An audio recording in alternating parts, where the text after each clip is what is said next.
Hi everybody, I'm Philip Eitzen and I'm thrilled to welcome you to episode 249 of the Art of Procurement podcast. Today actually marks the 4-year anniversary since I decided to jump off the cliff and embark on what has, to be honest, been a pretty crazy entrepreneurship journey. It's definitely been an emotional roller coaster, that's no cliche, but I'm so proud of the community that we have built together around Art of Procurement. Really is a place to help inspire and to guide each other in what I think is a collective quest to elevate the role of procurement.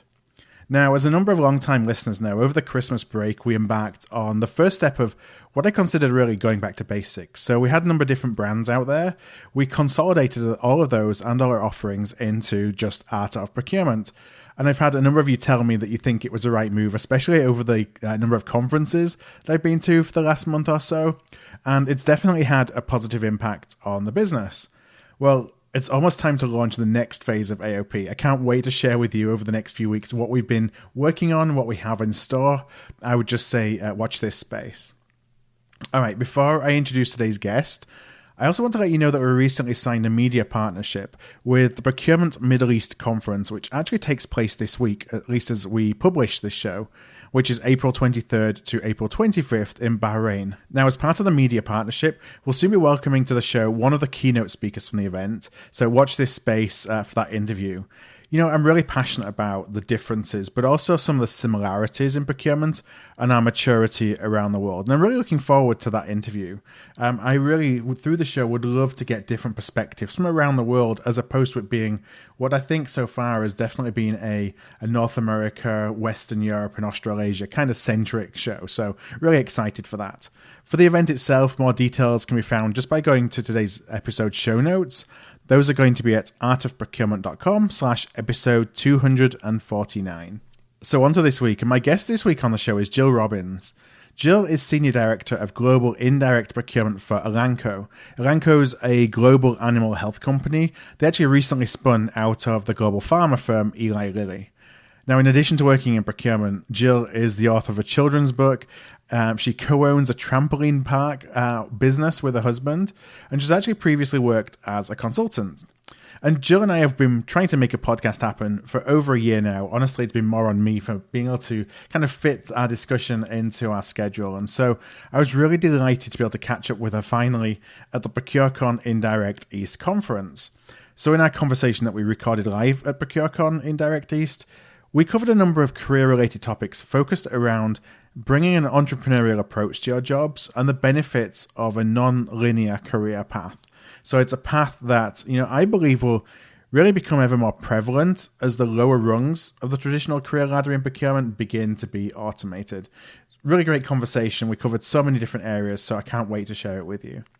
Now, as always, as we go into the conversation, I begin by asking Jill if she found procurement or if procurement found her.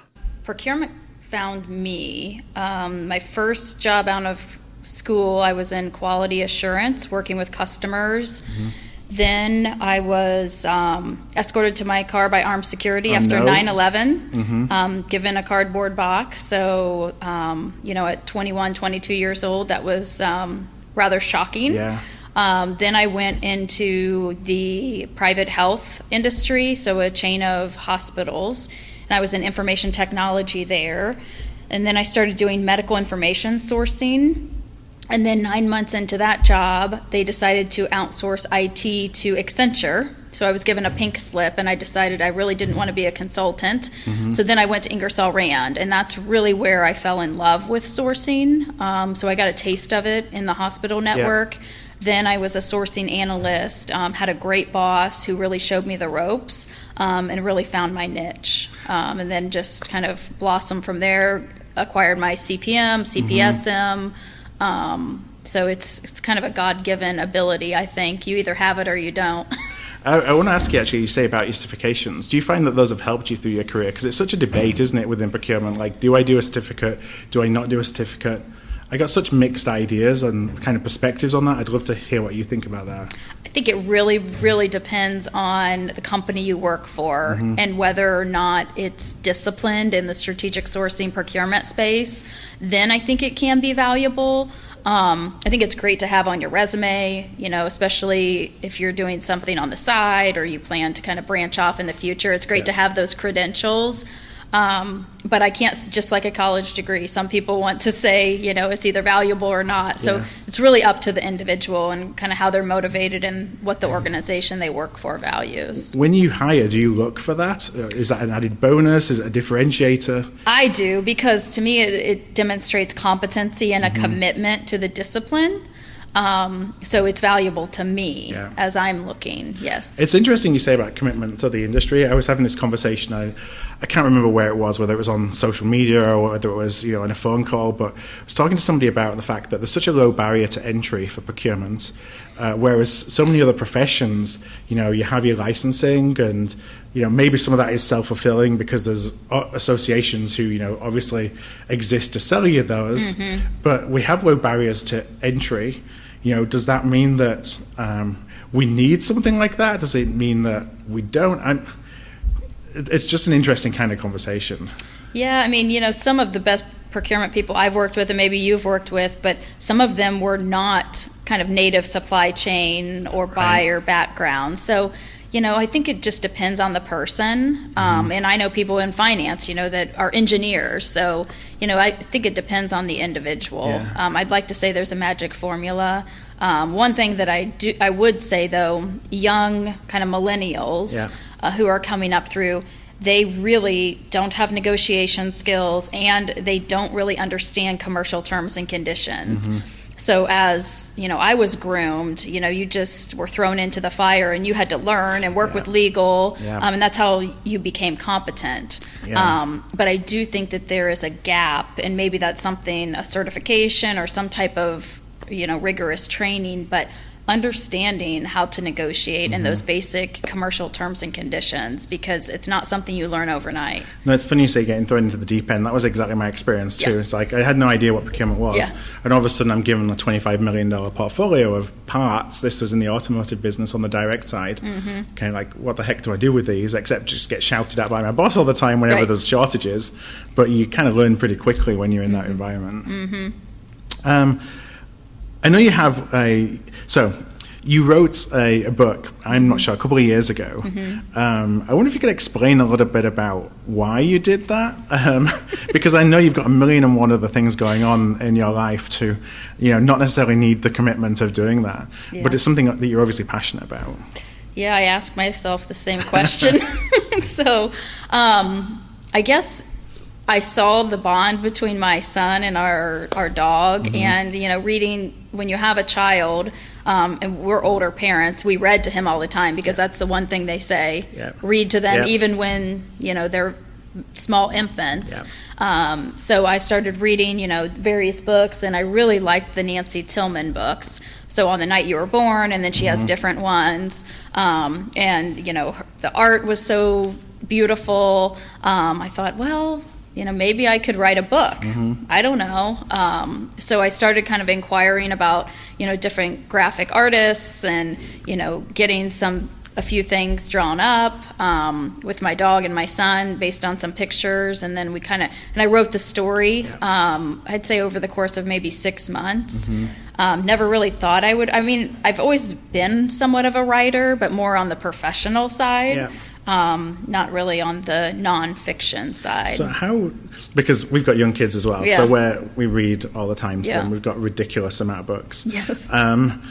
It's funny when you look at them, you think, from a word count perspective, there's not that many words in a children's book. So you think, well, how long can it really take to write something like that? I'm interested you say it was like a 6-month process. Well, 6 months to write the story, and then it was probably about 14 months from kind of idea conception to publication, because then when you start working with a publisher and then you start working with an artist and you go through all the different revisions, and the artist, for my book, it was based in the Ukraine. So we did everything virtually. So it was quite interesting. But so is the idea of storytelling something that you take into your day job, essentially, thinking about how to persuade and how to influence people. And, we often in procurement try and do it through data, but then we know that people don't really make decisions on data. They maybe justify decisions based on their interpretation of data, but that's not necessarily how they make decisions. Yeah, very good point. So yeah, storytelling is very much part of what we do. So the art of procurement is the negotiation, the storytelling, and then backing it up, of course, with data. But we use storytelling, daily. We do Buy Smart training, so we've kind of branded the kind of procurement 101 within our organization as Buy Smart. So we do this foundational training every 2 weeks as they onboard new employees. And, I'll share stories. People will come to us with a supplier in mind. They've already kind of received a statement of work or a proposal. And, we'll look at them. Well, you have a $250,000 house. Are you going to put a $100,000 kitchen in your $250,000 house? Probably not, right? So just some of those kind of analogies, and it's somewhat storytelling, and then you kind of walk them through the thought process. I think the whole narrative part of it is a big thing that, as opposed to just presenting information, it's taking people on a journey to get there. Absolutely. And I probably did that a little bit before I started the pod, but I didn't really think about that too much until you start building narratives for the podcast as well. I found that to be so much more impactful than just going with data to kind of have your, whether you're doing it in the context of a PowerPoint deck or whatever it is, but just having a story arc that takes them through where you want essentially a decision to go. And different scenarios too. Over the course, I've been doing this 20 years, which is hard to believe, but you have so many different stories that you can rely upon and, connect with what someone is trying to do, and that can be very powerful. So the main topic I want to talk about, there's actually a couple of things, but I want to talk a little bit about career empowerment. I know that we talked before we hit the record button about kind of the idea of creating your own journey. I just wonder if you could share why that's something that is important to you, but also why maybe it's a little bit outside of the box in terms of how we think about our typical career ladders. So when you say creating my career journey story? What I'm thinking about is, and perhaps helping your team thinking about this in the same way, is that when you think about a career, you usually have a ladder. Like, I'm going to be a buyer, I'm going to be a senior buyer, then I'm going to be a manager, then an associate director, on and on you go to the CPO. Right. But really today's careers don't look like that. Right. So it's thinking about, actually, how can I build a career that's perhaps non-linear? So you're taking all kinds of different experiences, both inside the company, but I know you've done a lot outside of the procurement world as well, to kind of build up different skill sets and experiences. Yeah, so there is no linear path. I mean, it's much more of a roller coaster, and there are ups and downs.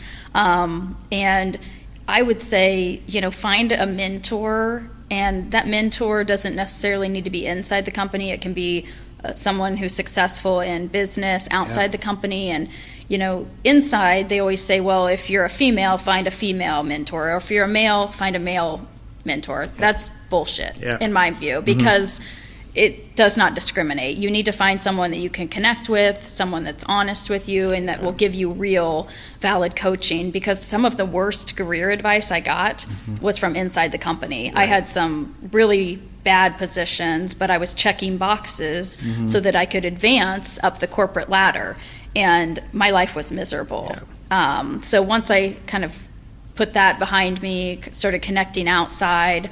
My husband and I have a couple Sky Zone businesses, indoor trampoline parks. He's an attorney, was miserable in his job, and said, hey, I want to do something else. And I've always been entrepreneurial, always trying to come up with, different ideas. But, we needed a steady income. We needed, the benefits. So, I've kind of been the steady Eddie.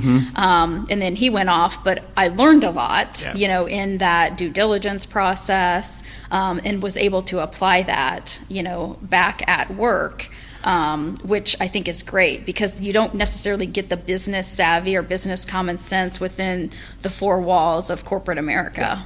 So as you're hiring for people then, so I think that there's, we've kind of been told that we got to follow that career path that I talked about before. And when I'm applying for the next job, then it has to seem like it's a logical next step. And if I do something that goes away from that, it seems like, maybe I don't know what I want to do with my career, or I'm not fully committed to procurement, or whatever it may be. You know, how do you kind of look at somebody's experience if they've not got that linear model, essentially, in their career, where they can't just say, yeah, I did this, then I got promoted, then I got promoted, and I got promoted. I mean, what do you look for in somebody who has a non-linear career path that gives you confidence that I still think that they're perfect for this job? There's other things I'm going to pull out of their background. Yeah, good question. So I'll share some examples. So I have a gal who works for me in Switzerland who took a sabbatical for a couple years. So she was in, corporate procurement for quite a while, and then she started a children's clothing line and started doing that for 2 to 3 years. Very successful. Then she wanted to come back and do procurement part-time. And the best business savvy people who have the accountability, who have had their own business, are the best procurement people, because they can see the full value chain and the connectivity. They understand, ROI, business case, impact to the top line, bottom line. So when I talk with people, non-linear career path is not rate limiting. I think sometimes it's very much an asset and an enabler. As I look back, mine's non-linear, but I was told to go to do this core finance job, this business development job. Check all these boxes. And, it happened for a reason. Of course, in hindsight, you can see, because it did help me become more entrepreneurial, because I could see, the value side. But I don't think that there are so many unwritten rules, and we just have to acknowledge that. Yeah, I think we're so risk averse sometimes that we feel like we have to do, like you say, check the boxes. I did the same. I was on a quest to basically check every box across the entire procurement value chain. Yes. As a generalist, thinking, well, if I know a little bit about everything, then that's going to put me in the best position. And then, you realize once you've done that, I'm happy that I went that route rather than just said I'm going to specialize in one particular thing. But it doesn't necessarily, a lot of the skills that you learn, they don't really necessarily translate into things that you're going to be doing as you go further up in the organization anyway, because the further up you go, the less it is really about procurement and the more it's about relationships.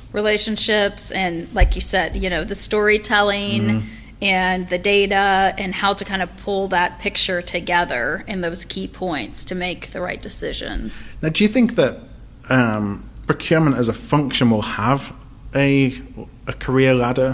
When you think about, now there's an obvious career ladder, but as we're starting to use technology, and I know technology isn't going to save the world or replace everything that we do, but technology is going to take away some of the activities, which takes away some of those lower level roles where we may have gone in there and been an analyst, for example, to start with. Maybe those roles aren't going to exist. So do you think that there's actually going to be a kind of a moat that's created almost, that there's nowhere for people to come into procurement except for at a more senior level?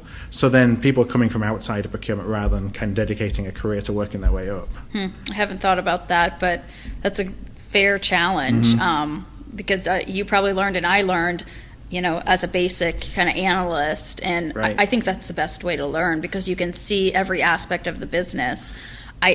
There's still entry-level jobs. There's still going to be the data mining, the analytics, and I think that's a good place to start. If it's not a basic buyer, then at least start with the data. But you've got to start somewhere, because if you just dive into category management, it could be game over. I mean, because it's very intimidating, and you only get one chance to make a good impression, don't you, with a stakeholder? Yeah.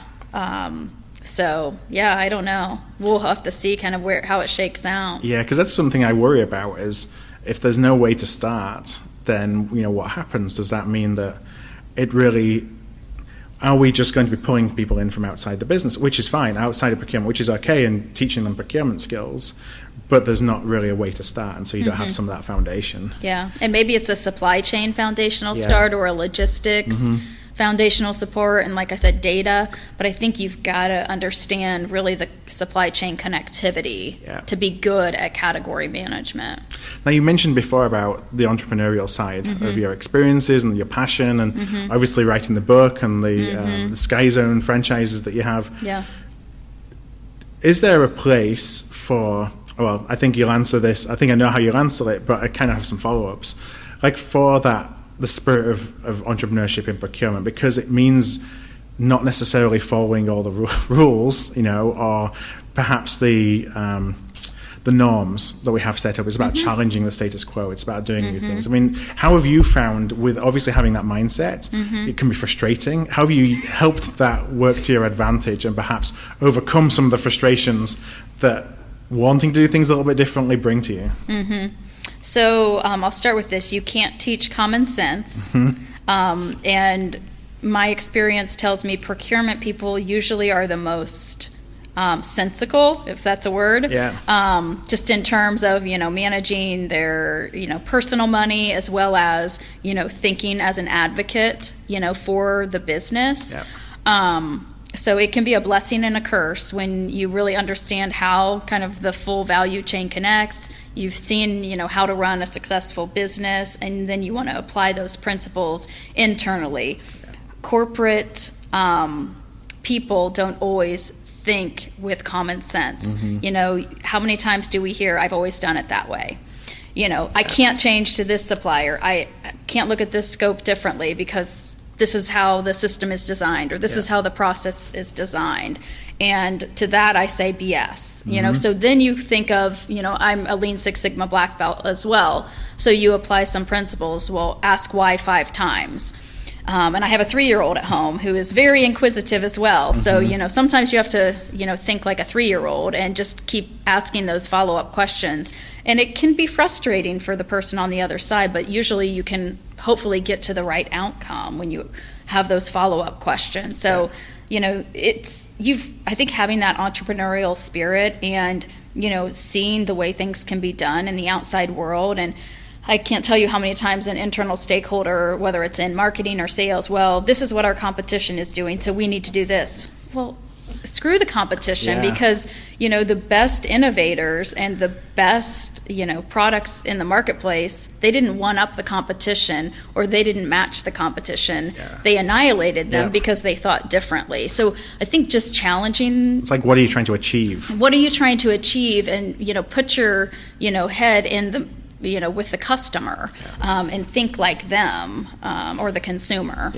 No, that's really important. We're really big on customer centricity, and it kind of changes the mindset of how you work. Even if you think about a customer as an internal customer, we so often build procurement functions and procurement capabilities so we can show up and say, this is where procurement, this is kind of what we do, as opposed to modeling, taking advantage of all the things we have at our disposal, but creating something that's unique for each one of the stakeholders we work with. Absolutely. Because it's harder to scale in doing that, but it provides so much more flexibility to actually provide something to the business that the business might want. I feel like we really struggle with that because it goes away from some of the conformity that we're used to having. Yeah, it does. And I think negotiation, that is our table stakes, essentially.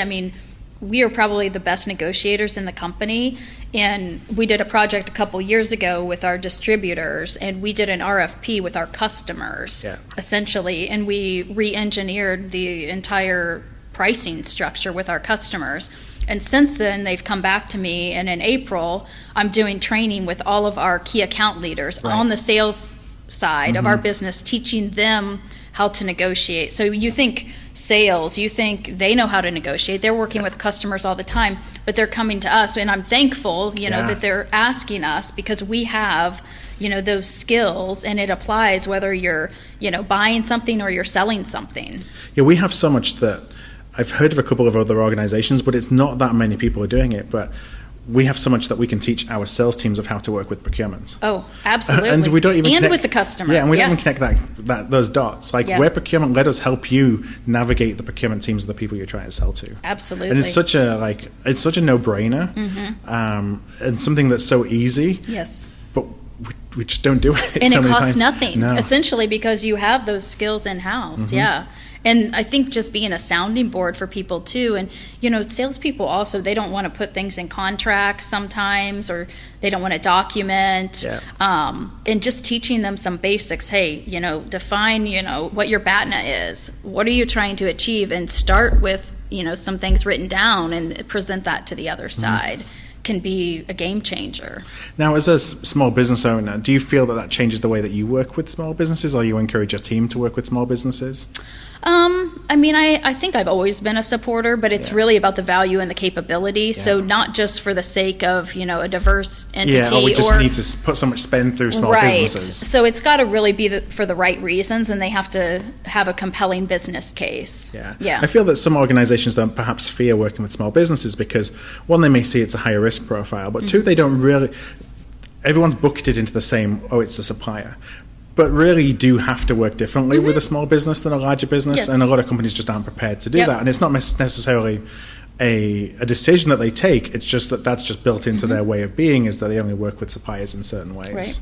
Well, and oftentimes, too, if you work with a smaller business, they don't have the overhead and markup of a larger enterprise. So, their pricing may not look to be 20% or 15% less, but over time you have to look at that total cost of ownership over time, because if they can really partner with you and they can be agile and they can shift, that's there's a lot more flexibility. A lot more flexibility. One of the things I do feel that I think having the experience on the entrepreneurship side helps, and I think you kind of alluded to it before, but it's around innovation, because I think you think differently about what the art of the possible is. Yes. Like, you don't look at something, and you said it before, like, this is how we've always done it. Right.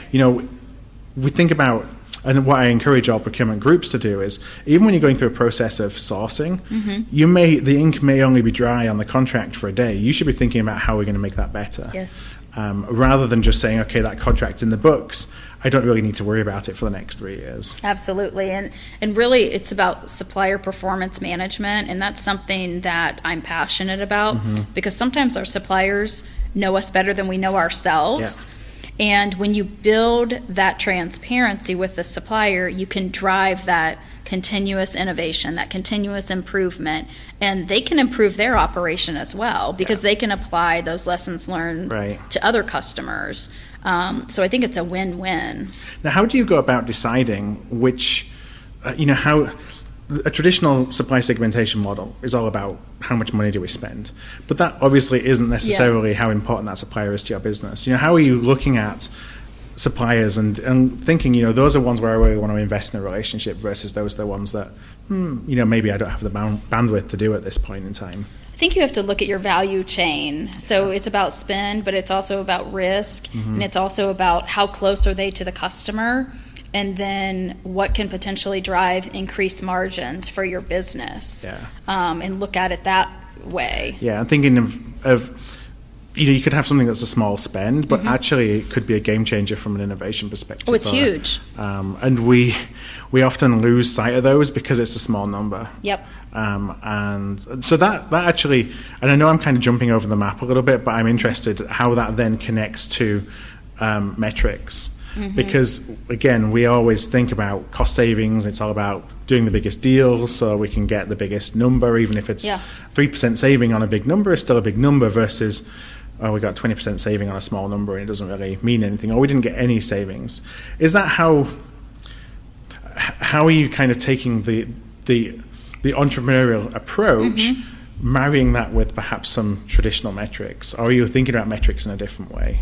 So I'll share with you a story first, and then I'll talk about metrics if I could. Yeah. So I met with our CFO last week and shared some of our travel spend data, so on personal travel card. And being part of a larger company for so long, and now being our own standalone company, every penny counts, right? And travel card is so personal. So if someone's willing to do something on their corporate travel card that is tied to their social security number or their, employee identification, they're willing to probably do anything. And how you can get systematic controls in place, how you can instill the right culture so that it's not an entitlement to do something, matters. So, and people think, well, it's so fragmented, it's dispersed across, 60 different countries, there's not an opportunity there. But when you're talking about tens of millions of dollars and its behavior and culture, it does matter. So I think tying the metrics, and oftentimes, you have to look at the entire supply base too, whether it's 5,000 suppliers, 10,000, 50,000, but every single transaction costs the company money. Every time you have to set up a new supplier, you have to manage that information. So you have to look at the metrics in totality, and so many people want to look at, days payable outstanding, which is fair. And if you're tracking the data in the right way, but days payable doesn't always tell the whole story, because the invoice could have been delayed, 90 days, and then you have an immediate pay. Well, you really paid, let's say, in 100 days, and it was a 60-day payment term, but it looks like you did an immediate pay. So some of the traditional metrics don't tell the full story, so I think you have to have a storyboard. It kind of connects all the dots, and you want to look at 80% of your spend, with less than 20% of your suppliers. And then, that remaining 20%, if that's with 8,000 suppliers, you have a problem, right? Depending on what the split is. But you have to look in totality and really drive that category management, and then the performance, of course, within those categories. So if that makes sense. Yeah, now do you measure then your success or your position as a company against peers? And I asked that, the reason I asked that is because, and maybe it's a leading question, but I'm not sure if that's the best way to go, because every business is different, but it's an easy thing that we sometimes do to say, for example, spend under management. Well, you should have 90% spend under management and then you're best in class. Well, is that really that important? Because your business might not need you to have 90% on the spend under management. You may actually only need 20% on spend under management. That 20% just so happens to be the spend that's the most critical to the competitive advantage of your company. So it can kind of drive you to do things that you don't necessarily, that aren't the best thing for your customer or your internal stakeholder. I think it's a metric, and a metric is not gospel. So you have to kind of take it with a grain of salt and kind of what makes sense for your business. But I think it's good to benchmark and look across different industries, because at least it gives you an indicator of where you're at. But also it can be category dependent, and sometimes it can be geography dependent. So when you look at it in totality, it may look great, but then when you start to break it down, or vice versa, it may not look good in totality, but when you break it down, it may look okay. And I have people that report to me all over the world, and there's different opportunities, but there is the same behavior and sentiment no matter what region of the world you're in. So my last question, it kind of comes back to a theme that has run through our conversation, and that was where we started with storytelling. We've talked a lot about entrepreneurship and building a bit of more of a customer-centric procurement organization. How are you selling the value proposition for procurement, taking into account all the things we talked about, to engage with new people, to engage with new stakeholders, perhaps to turn around skeptics? I just love to learn a little bit more about how you're actually doing that in practice. So I think it's really about empowering your team and being close with your team, because you can't be a one-man show, and they're the closest to the clients. So empowering them, with the tact of dive deeper, ask why 5 times, present the data. I kind of have just a brief storyboard, and I learned back, like 18 years ago when I was at Ingersoll Rand, but it was called an MBF, Management by Fact, and it was kind of a 4-quadrant approach, and you can share, what the marketplace is telling you, spend concentration, total number of suppliers in the space, break down by geography, and then kind of where you see opportunities. And then also you want to bake in the supplier performance.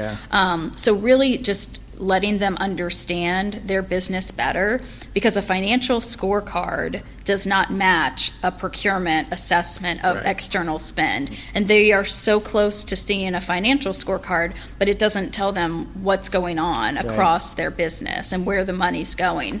And then also clicking a little bit deeper, because sometimes, like in marketing, for example, print may be going through an agency. Well, you've got to tease that out, because oftentimes you can get a better deal on print. So it's, teasing the story, and if it's in R&D, it could be different. I think connecting with the stakeholders, and then I would always say this, have your team's back. I mean, they are your number one asset, and they are smart. You have coached them, you have mentored them, you hired them, most likely.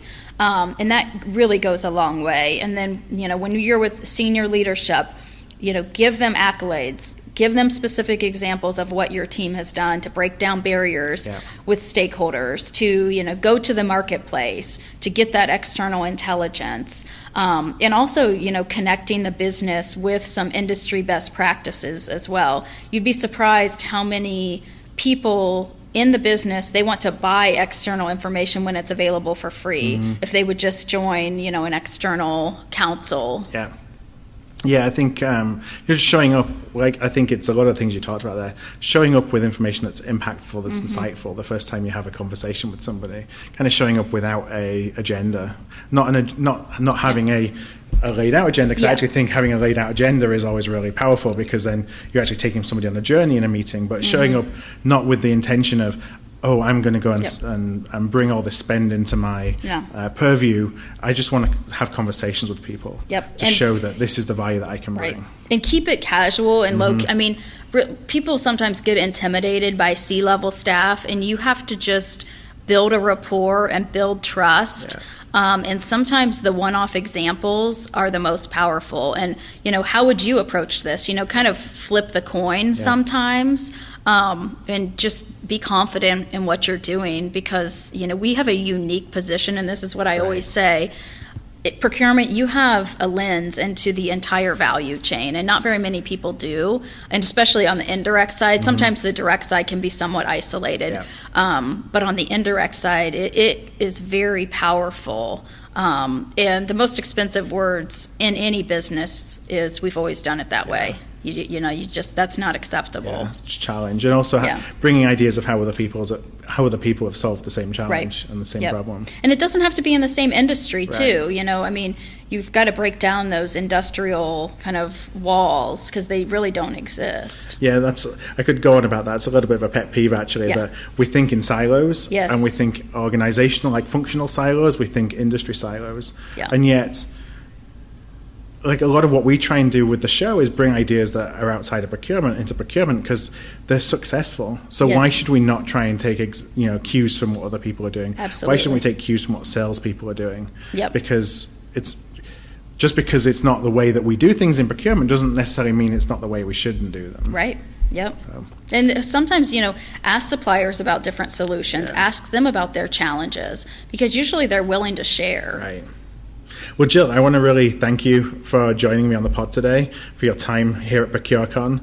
The very last question I always ask is just if there's a way for listeners to reach out, connect with you directly, what would be the best place for them to go to do that? LinkedIn would be the best place. Okay. Yep. And I've always got 100 different ideas swirling in my head about outside opportunities, so I'm happy to chat or be a sounding board for anyone. Well, thank you. And what I'll do is I'll include your LinkedIn details in the show notes for the episode. Those will just be at artofprocurement.com/podcast. That's where we're hosting all of the podcast shows. So, Jill, one last time, thank you very much. Thank you. It's been a pleasure. Thanks. Hi there. I want to thank you for tuning in to today's podcast. You can check out all of our back catalogue at artofprocurement.com/podcast, where you can also subscribe to our newsletter to make sure that you never miss an episode. And if you found value in today's show, I'd love if you would tell a peer, or perhaps go and rate and review by going to artofprocurement.com/review. Word of mouth really is the best way to help the podcast grow, and if you're able to do either one of those things, I would truly appreciate it.